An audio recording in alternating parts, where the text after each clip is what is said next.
एक नदी के किनारे एक जामुन के पेड़ पर एक बंदर रहता था। उस पेड़ पर बहुत ही मीठे मीठे जामुन लगते थे। एक दिन एक मगरमच्छ खाना तलाशते हुए पेड़ के पास आया। बंदर ने उससे पूछा तो उसने अपने आने की वजह बताई। बंदर ने बताया कि यहाँ बहुत ही मीठे जामुन लगते हैं और उसने वो जामुन मगरमच्छ को दिए। उसकी मित्रता नदी में रहने वाले मगरमच्छ के साथ हो गई।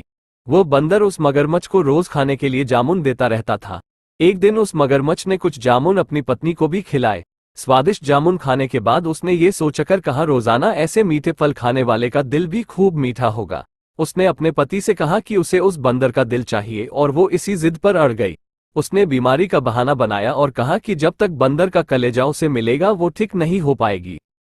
पत्नी की जिद से मजबूर हुए मगरमच्छ ने एक चाल चली और बंदर से कहा कि उसकी भाभी उसे मिलना चाहती है। बंदर ने कहा कि वो भला नदी में कैसे जाएगा। मगरमच्छ ने उपाय सुझाया कि वो उसकी पीठ पर बैठ जाए ताकि सुरक्षित उसके घर पहुंच जाए। बंदर भी अपने मित्र की बात का भरोसा कर पेड़ से नदी में कूदा और उसकी पीठ पर सवार हो गया।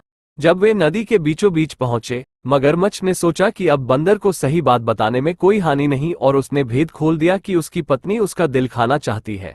बंदर का दिल टूट गया। उसको धक्का तो लगा, लेकिन उसने अपना धैर्य नहीं खोया। बंदर झट से बोला, ओह मेरे मित्र, तुमने ये बात मुझे पहले क्यों नहीं बताई, क्योंकि मैंने तो अपना दिल जामुन के पेड़ पे संभाल कर रखा है। अब जल्दी से मुझे वापस नदी के किनारे ले चलो ताकि मैं अपना दिल लाकर अपनी भाभी को उपहार में देकर उसे खुश कर सकूं। मूर्ख मगरमच्छ बंदर को जैसे ही नदी किनारे लेकर आया, बंदर ने जोर से जामुन के पेड़ पर छलांग लगाई और बोला, मूर्ख, दिल के बिना भी क्या कोई जिंदा रह सकता है। जा, आज से तेरी मेरी दोस्ती समाप्त। कहानी से पहले यह सीख मिलती है कि मुसीबत के क्षणों में धैर्य नहीं खोना चाहिए और अनजान से दोस्ती सोच समझकर करनी चाहिए। दूसरी सीख यह मिलती है कि मित्रता का सदैव सम्मान करें।